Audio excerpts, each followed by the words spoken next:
शहाद्यात स्थानिक गुन्हे शाखेची धडक कारवाई। 29 लाखांच्या अवैध दारूसह राजस्थानचा तस्कर जेरबंद।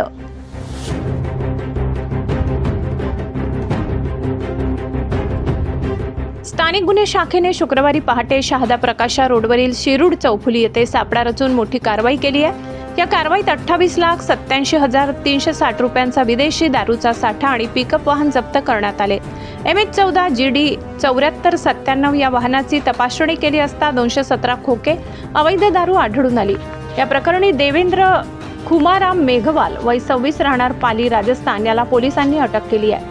त्याच्या विरुद्ध शहादा पोलीस ठाण्यात महाराष्ट्र दारूबंदी कायद्यान्वये गुन्हा दाखल करण्यात आला असून ही कारवाई पोलीस निरीक्षक हेमंत पाटील यांच्या मार्गदर्शनाखाली यशस्वीपणे पार पडली। सम्राट V7 न्यूज साठी नंदुरबार जिल्हा प्रतिनिधी संतोष चौधरी यांचा रिपोर्ट।